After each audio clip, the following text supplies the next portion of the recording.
Well, hello, and welcome to this 11th episode of Spheres of Influence. Spheres of Influence is the podcast where we talk about those important spheres in our lives: religion, politics, and culture. My name is Dennis Sanders, and I'm your host. If you are listening to this on a podcast service such as Apple Podcasts or Stitcher, I hope that you will give me a rating and also write a review. That is helpful for me and helpful for people to find this podcast. Also, if you have any questions or ever want to have an opinion that you wanted to share, you can send me an email, and that could go to denmin@gmail.com. It is DEN, as in a room in a house, MINN, which is abbreviated for Minnesota. And so it's Denmin, all one word, @gmail.com. So you're probably wondering, this is, I think, the third podcast I'm doing for this week. And the reason I'm actually doing more podcasts than usual is just because it's the week after Easter. For pastors, this is kind of a down week. We're not as busy. Some people are on vacation. I didn't go on vacation this time, but I decided just to not be as busy. And also, I kind of wanted to see if I could do something before tomorrow, partially because I took my second dose of the coronavirus vaccine today, and just want to make sure in case tomorrow or Saturday I'm not feeling great. Anecdotally, I found it interesting. I got the Pfizer vaccine, so did my husband and my mother. And I don't think, from what I've heard, it seems like the people who kind of really have really bad side effects tend to take the Moderna as opposed to the Pfizer. And I've heard nothing about what happens for people that take the Johnson & Johnson one. So hopefully nothing will happen tomorrow, but I just wanted to be certain and try to get a few things done ahead of time. So for this 11th episode, I wanted to talk about really the history of the center-right, especially when it comes to government policy, and where might the future lead us.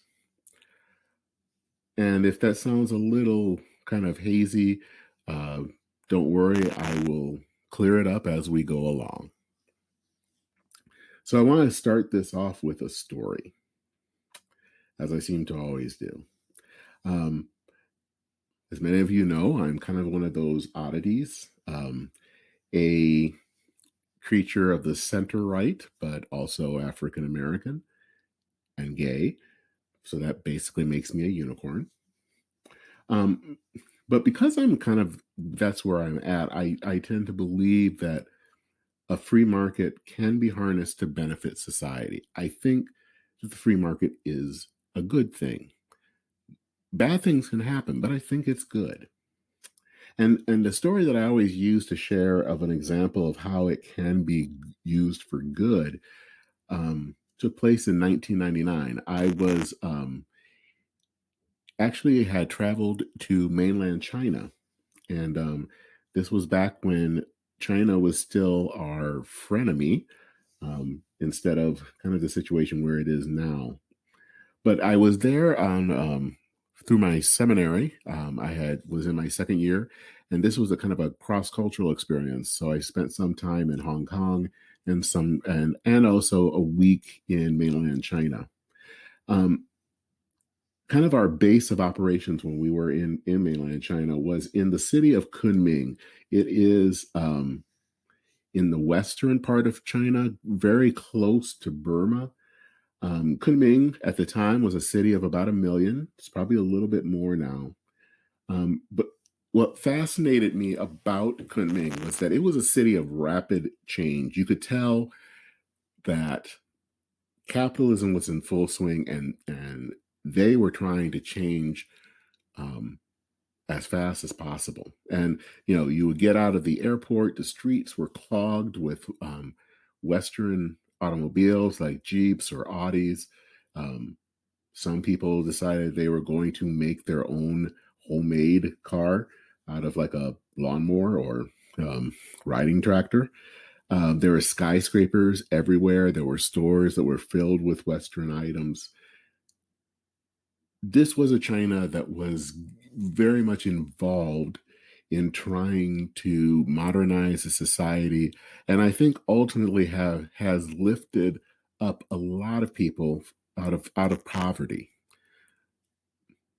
There is a lot these days that I am incredibly critical of China. But one of the things that I have been amazed and I thought was a good thing was that because of the market economy, China was able to become a richer nation. There were people who were more able to basically have food in their bellies, where around the time of Mao, that wasn't happening. So a market economy can make changes for the better in a society. But as a Christian and as someone kind of from a reformed religious background, a Calvinist, free market's not infallible. Like anything in society, it is tainted with sin. And so there are times when the benefits of a market are skewed. They don't go to everyone. They sometimes maybe only go to a few. And sometimes market forces, not because they're mean or anything, but because that's how the market operates, can cause havoc in a certain area or industry. And I think the question here is, what is the center-right or conservative response? Is it to let markets do their thing? Or are there times that government, especially government, should intervene? Now, the market, of course, can do good things. It can do bad things.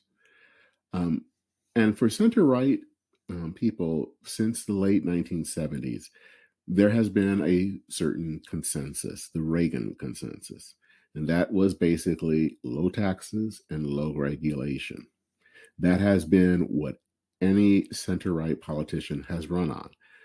Any senator, any governor, any presidential candidate, that's what they ran on. But while politicians were trying to talk about the latest tax cut, there was a change afoot among the Republican electorate. The party became less and less of a party of the country club, and it became more and more a party of Sam's Club.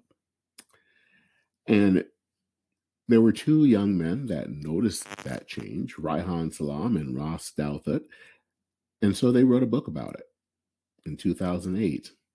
And that book was called Grand New Party, and it laid out how the GOP could become a party of the working class with actual policies that they could do. Of course, their suggestions were not considered.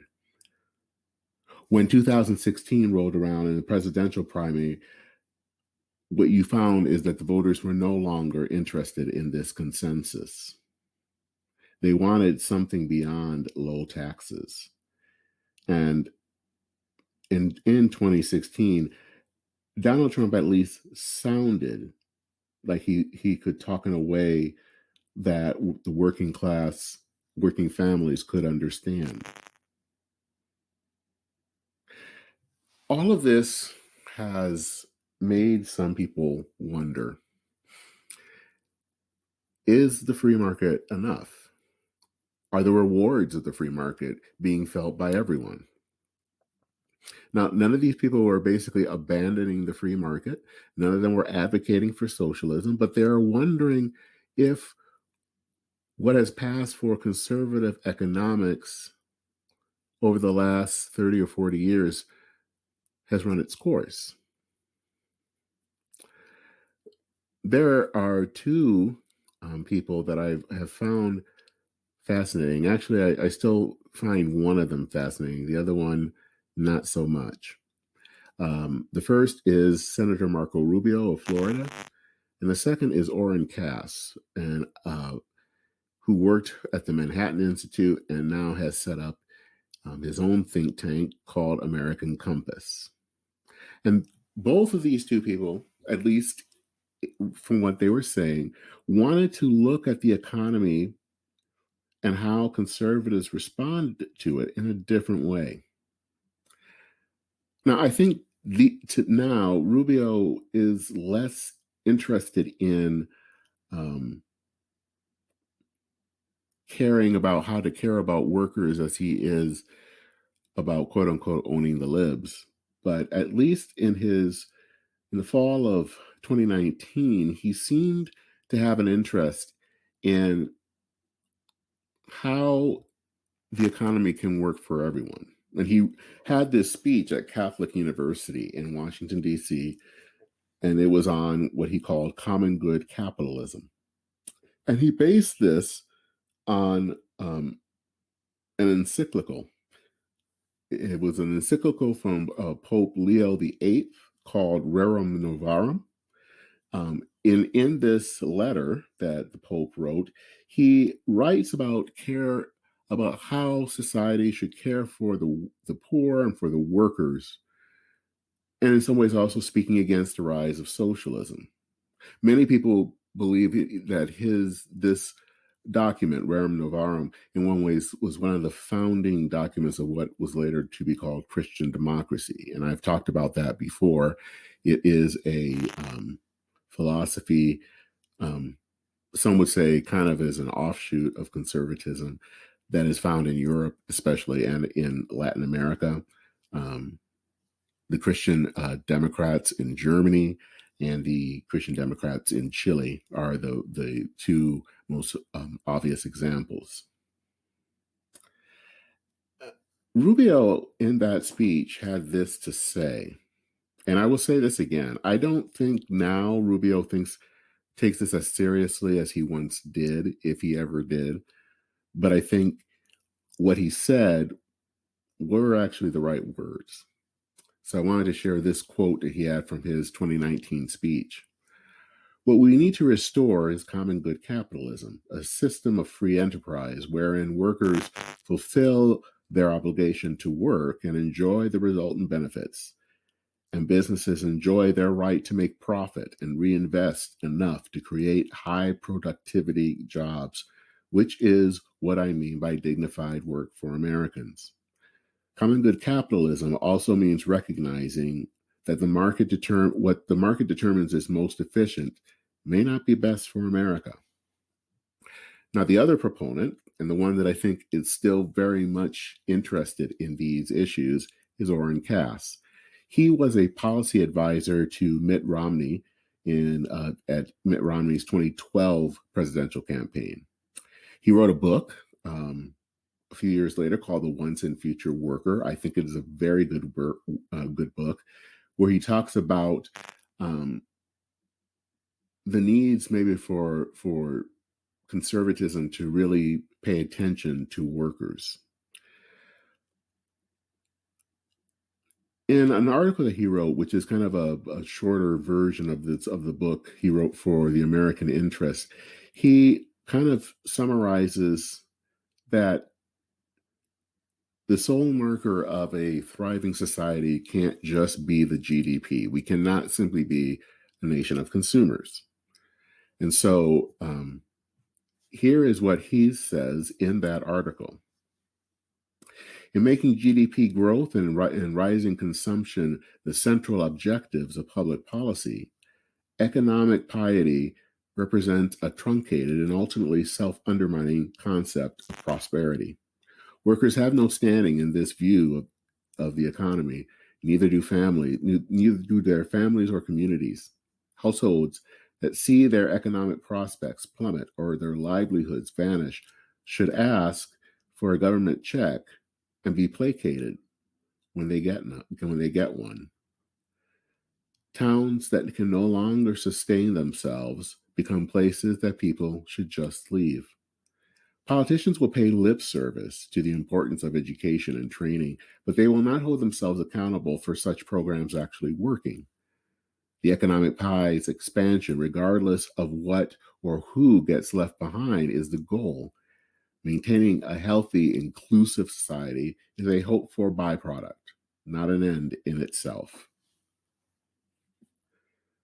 So, Cass is concerned about what is the goal of a healthy society. And he believes that for far too long, conservatism has been worried simply about the GDP or about the stock market. And for all of his talk in 2016 about the working class, once he became president, Donald Trump seemed to only talk about the stock market. But the stock market doesn't really tell you anything about society. All it tells you is about how people who have invested are doing, not everyone.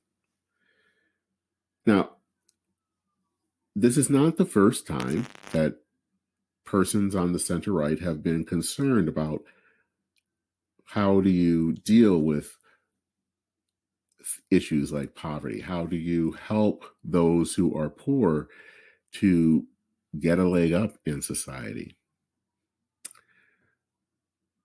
In the 1840s in the UK, there was a man who was also on the right in that country who was concerned about what he was seeing. He was seeing the upper classes and the lower classes and how they were acting in two different ways that was not helpful.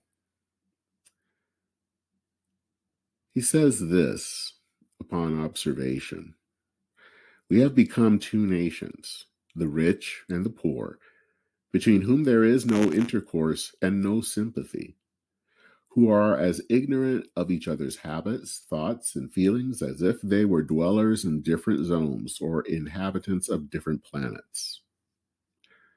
The person who said that was Benjamin Disraeli. He later became prime minister as a Conservative Party prime minister in the UK.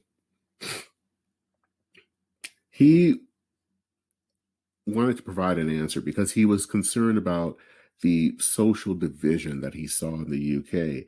And so what he decided to do is to promote programs and reforms that could lessen the class differences and really bring the nation together. That became a term called One Nation Conservatism. And in many ways, that has been one of the strongest factions within the United Kingdom's Conservative Party.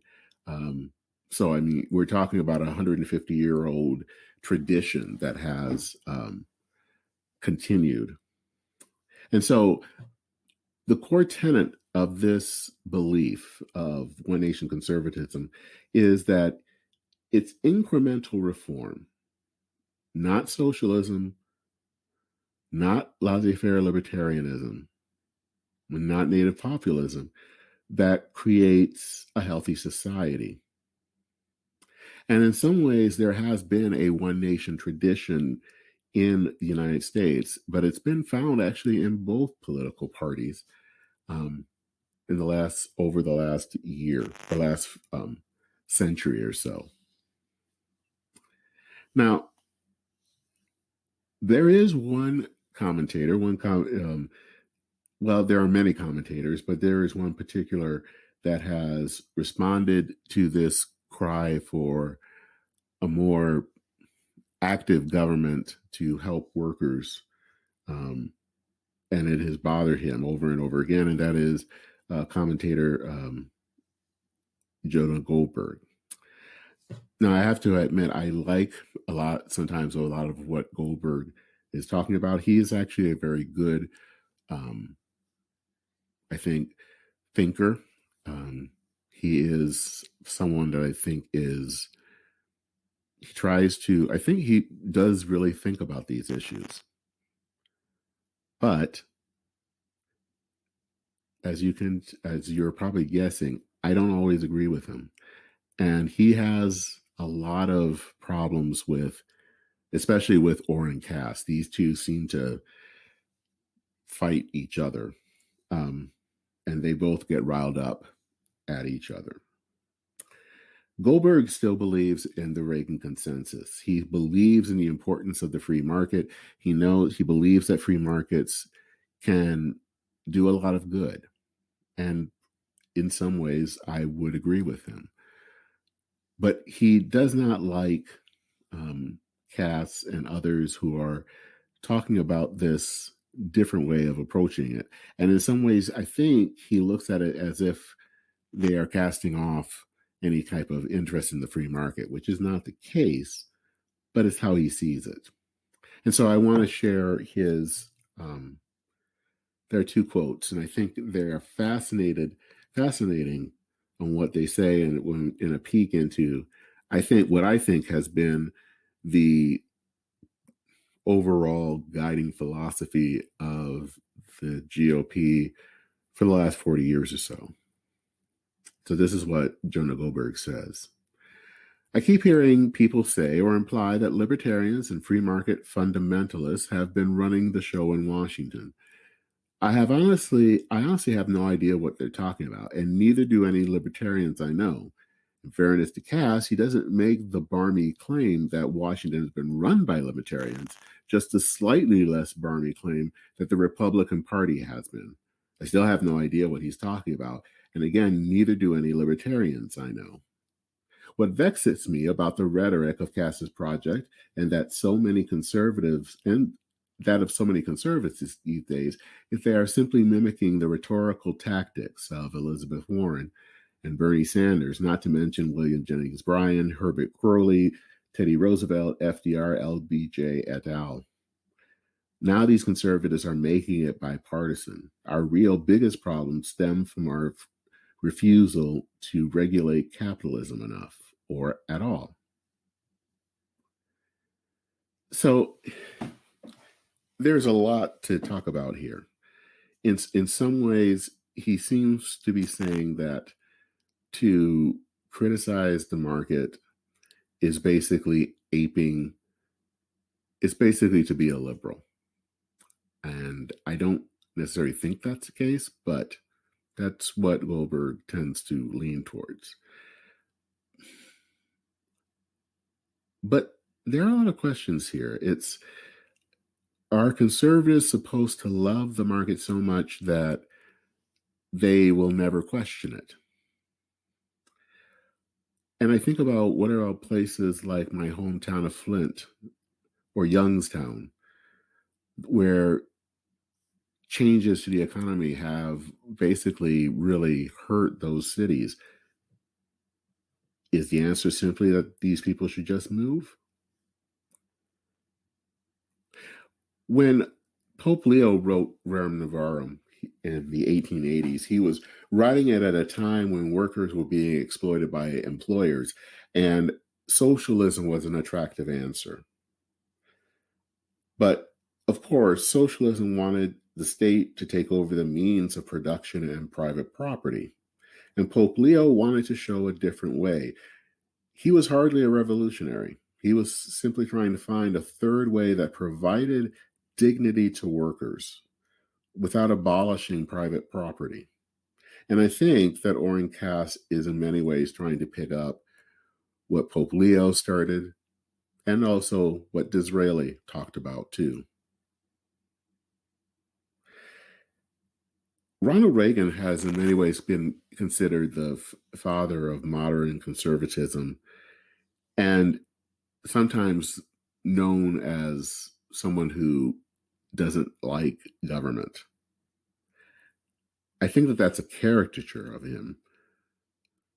But of course, it has been so long that people are used to this caricature. He was not in favor of big government, to be sure, but he believed that government had a role in safeguarding the Commonwealth.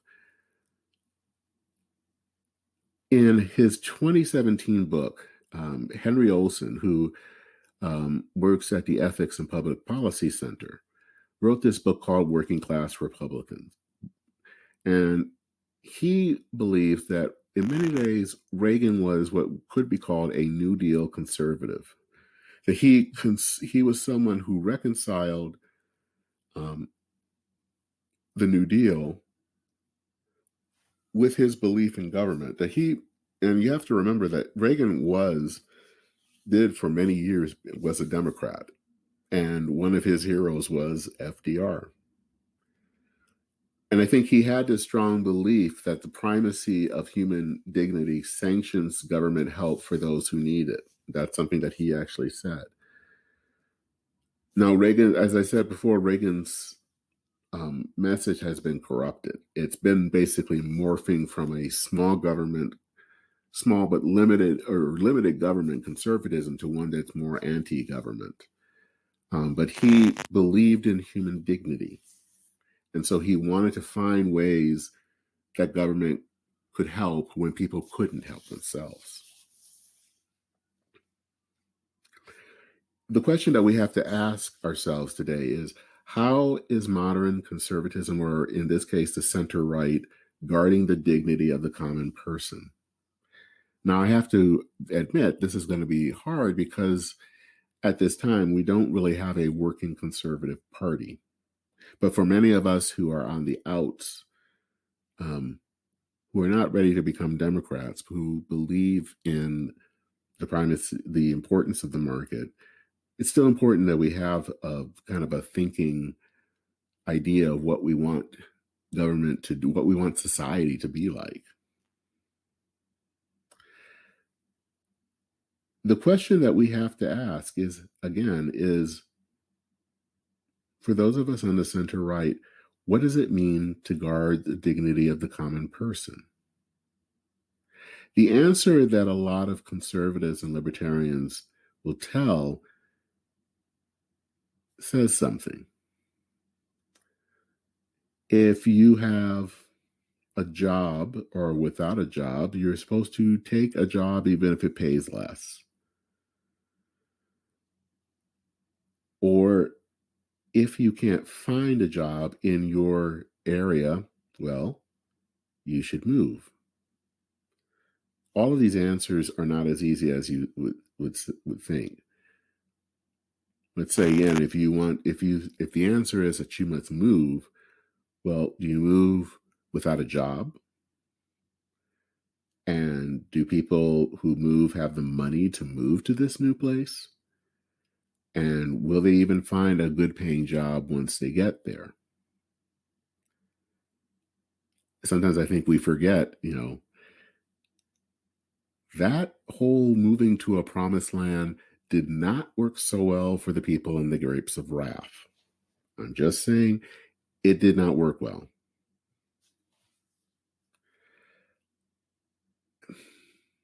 And this is the harder thing, is some of the same people who are very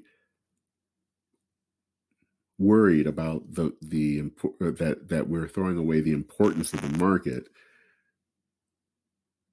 don't really talk about those people who abuse the market. The bankers, the hedge fund managers, the private equity firms, those companies, those people who make decisions that can affect thousands who work for them. Does the center-right, does conservatism have anything to say about bankers who sold home loans to people that they knew would never be able to pay them back? And what about hedge fund managers like Eddie Lampert, who was the CEO of Sears and Kmart, who came in and trashed the company? He shut down stores, leaving remaining stores in disarray, basically destroying these two companies, and who very well might be able to walk away when all things are done, not losing a cent. And what about the private equity firms that loaded Toys R Us up with debt and then liquidated without paying severance to thousands of employees who were now jobless? For some reason, conservatives can be quick to tell the poor and the working class that when it comes to their own lives, they are responsible for themselves, that they have to go and find a new job even if it doesn't pay enough, or move. But the rich seem to have no obligation at all.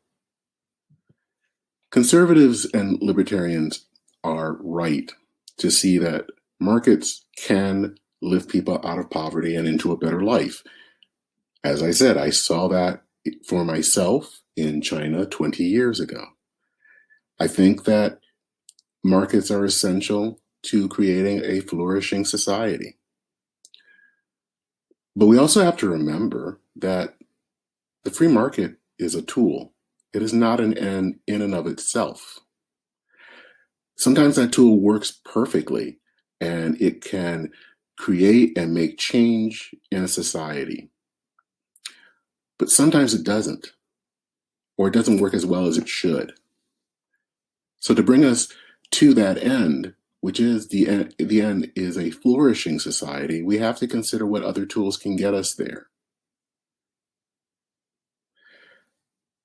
This means that our dynamic economy has to be countered with government to help ameliorate the downsides. The great thing about dynamic economies is that they are dynamic. They're always changing. The bad side is they're always changing, and people get lost in the middle. Now, when conservatives hear the word government, we start to freak out. We start to think about large, impersonal programs like the United Kingdom's National Health Service. No offense to anyone who's British. I know you all love the NHS. I'm just saying that Americans get a little nervous about that. But I don't think that that's what's needed. I don't think that necessarily large programs like that like in Europe, would work in the United States. But what can work and what is needed is limited government, not small government, limited government.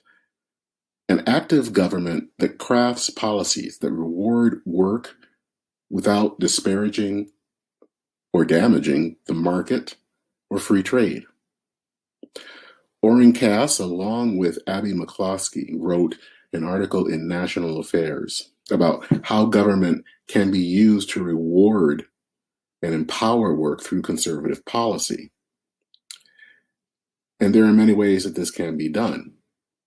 One example that they give is the earned income tax credit, to change that from what it is right now to a work subsidy that would help provide money to working families immediately instead of waiting for tax time. It would also mean developing trade policies that would, at least in ways, would ameliorate some of the effects of free trade, such as what happened when we allowed China into the World Trade Organization. That caused a lot of bad things in American society. How do we help those people, not by blocking trade, but by maybe finding new careers and putting money into that? Another idea, and that has been done, is through healthcare. We don't necessarily need a national health service, nor do we need single-payer healthcare like in Canada. Actually, what we do need is the thing that probably, when it came out, I was a little hesitant of, and that is the Affordable Care Act, or as it's called, Obamacare. That program uses basically the free market, working with government, to provide healthcare to millions of Americans. It's not perfect. It has its problems. I should know because as of August of last year, I have been on the exchanges, and I've been able to find a good priced healthcare plan. It allowed me to have healthcare, whereas if we hadn't had this program, I wouldn't have had healthcare. What we need are not large government, but smart government. Government that is active and helping to create that one nation that Benjamin Disraeli talked about. The free market is a great thing. And I think the free market has done a lot of good in the world, contrary to popular opinion. But as I said earlier, it is not perfect. And if we don't pay attention to where it falls short, if we don't seek, as those of us on the center right, to actually create policies that can help people who are in need, then the free market is in danger. And if we think that we don't want to see socialized medicine here, just keep not doing anything. And we will have it through Medicare for all. I personally don't want Medicare for all. I think that that's too big. I think it crowds out private initiative. But if we don't do something, if we don't have active government that can help improve the lives of people, of our fellow Americans, then get ready for Medicare for all.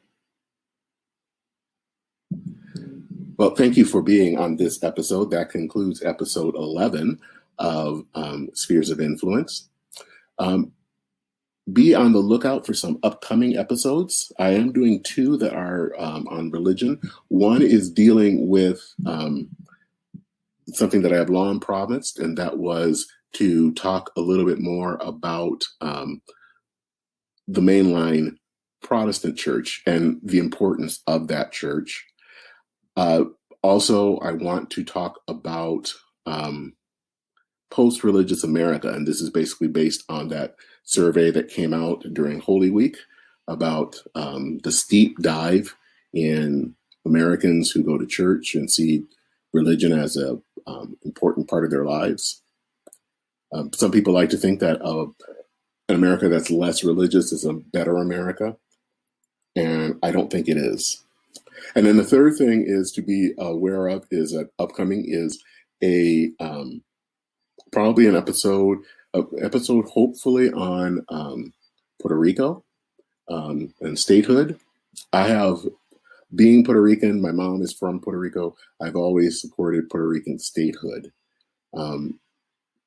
But it's been interesting as of late to see what seems to be kind of an independence movement working sub rosa. And I want to kind of talk about that, talk about some of the, is independence a good thing? I have my suspicions about it. So we will be talking about that. And then finally, I hope to talk a little bit about the interstate highway system and race. I'm hoping to get someone who is like me, someone that loves talking about transportation and loves the interstate highway system, but also is willing to talk about its shortcomings. So those are some upcoming episodes. Please consider rating this podcast or leaving a review. That helps spread the word about it and help other people know about this podcast. Do read some of the articles that are in the show notes, and I hope we will see you soon. Take care, be healthy. If you have not received the COVID vaccine, please do. It is helpful. It is necessary. So with all of that, take care and Godspeed.